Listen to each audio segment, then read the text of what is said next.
زما مسلمانان وروڼو زه حیران پاتې یم چې کومه خبره تاسو ته وکړم.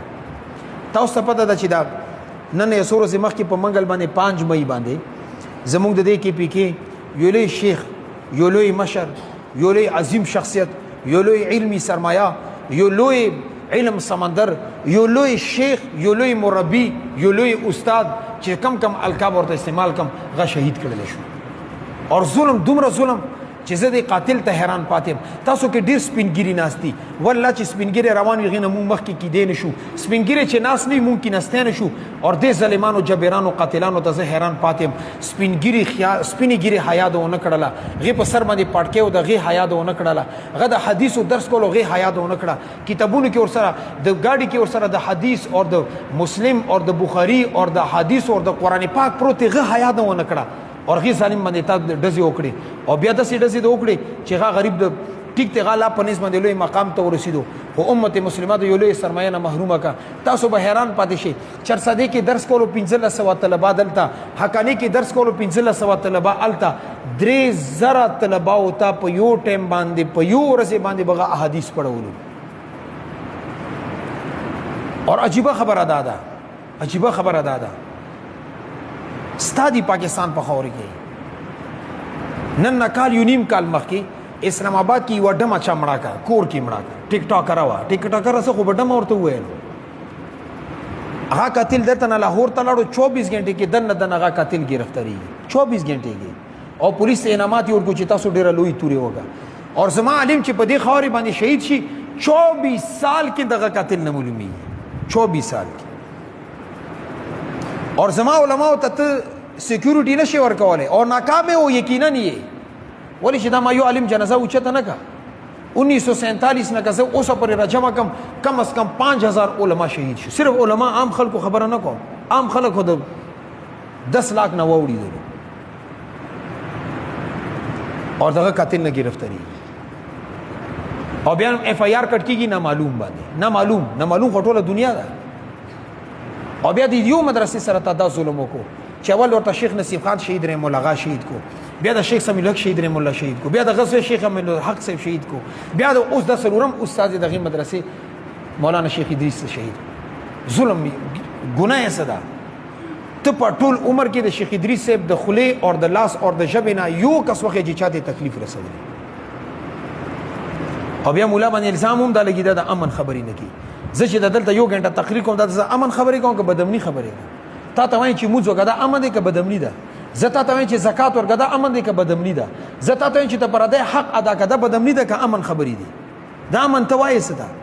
زما د امن خبرې کولو انجام هم دغه دی چې زه شهید شم، بیا تا کې دومره جرأت نشته، دومره بیا ته بغیرته شي زما حق کې خبره هم نشي کولی. او دا یاد ولري، دا مزین کې چرته را نشي چې دا شیخ شهید شو، هغه شهید شو، هغه عالم شهید شو، دا شهید شو، د تحریک په ودرېږي. والله العظیم د شهدا او تحریک سره شهادت سره تحریک مضبوطیږي چې د وینې ځمکې تزید سره تحریک مضبوطیږي. پیغمبر علیه الصلاۃ والسلام غزوه احد کې وینه توی کړه شو، بدن نه غاښونه مبارکي شهید شو، مخ مبارکي زخمی کړل شو، بدن زخمی کړل شو، هغه وینه ځمکې ته ورسېده. پورا دنیا کې الله پاک اسلام راوستلو، دین یې عام کړو. دیو جن باطل دا غلط سوچته چې صدا ختم کړه تحریک په ودرېږي. حضرت حسین رضی الله عنه شهید کړل شو، بل حسین الله پیدا کو، هغه شهید کړل شو، بل الله پاک پیدا کو. سراودین ایوب خان لاړو، بل الله پاک پیدا کو. اسامه لاړو، الله پاک بل پیدا کی. مولا عمر لاړو، بل پیدا شو. دا تحریک نه ودرېږي. الله رب عزت دینی فساد کی پچا خو به کیږي کنه. هغه پر الله پاک حضرت د وخت حضرت حسین پیدا کی، د وخت اسامه به پیدا کی، د وخت مولا عمر به پیدا کی، د وخت عمر بن خطاب به پیدا کی، د وخت سلطان بن محمد به پیدا کی، د وخت محمد بن فاتح به پیدا کی، د وخت محمد بن قاسم به پیدا کیږي. خدا تحریف کروا دا وایي. خدای نه د تاسو کول غواړم ستاد اعتبار سره څه ذمہ داری ده؟ آیا صرف دا چې زلړه جنازه کې شرکت کو خبره ختمه؟ آیا مشفي تهجد کې دعا کو خبره ختمه؟ آیا ما په سوشل میډیا مې دو پوسټونو کو خبره ختمه؟ بدغه ځای باندې ستاسو ذمہ داری ختمه شو. بس تا انداز ورو ما د څه کول پکار دي. ستاسو ذمہ داری دا چې کله دا علماو خلاف دا سپغ غپیدلو هغه وخت کې تاسو چالو علماو خلاف خبره کیده تاسو کردار ادا کړی دی، تا چا خو له تلګام اچولې دی. دیو جن زمونږ دی پښتنو سره د عالم قدر نه وي چې کله شهید شي یا وفات شي به جنازې ته رواني چغو په جوغو مې جړی جی دا لاړو ولې لاړو.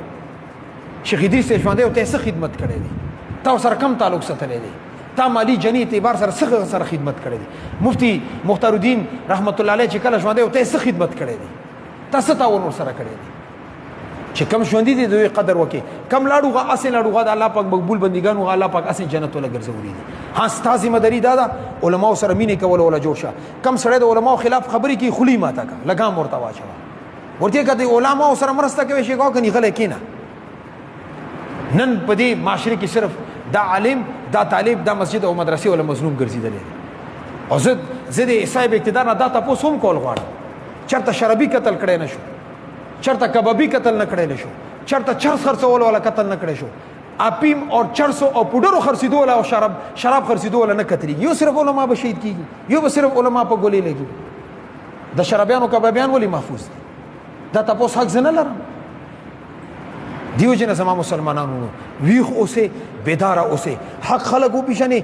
هغه ملګری ته اوږي څومره پرې ودستر کې پټي کړی وي زنن په دې ممبر باندې زما ټول عمر نه و ما پسې به بل کس رزي بل الله پاک څوک پیدا کیدا کار وکړي خدا یاد ولري موږ د مرګ والله العظیم کا پروا کوو تبي پروا ځکه کې استاخذ بچی دی پراپرټي د جیداد پیسې دي دا مانه پتی کیږي موږ فیصله کړی چې څه پتی کیږي پاتې دي شي خدا زندگی د الله په نوم باندې وقف تا زما بچی خزه خاندان د الله په دین باندې قربان دي الله دین کې نقصان نه مانم نور کې څه کې نقصان رزي دی را دي دا مزاج ماته ابوبکر صدیق را کړي ابوبکر صدیق ویلو چې زه په ژوندې و دین کې به نقصان راشي د نشي کیدل زه ژوندې و دین کې نقصان راشي د نشي کیدل دا موږ سودا کړی د الله سره ندیو چې زما مسلمانانو ستاسو ذمہ داری دادا چې ویخ اوسه بیدار اوسه علماء ملګریتیا وکي او باطل ته لګام واچي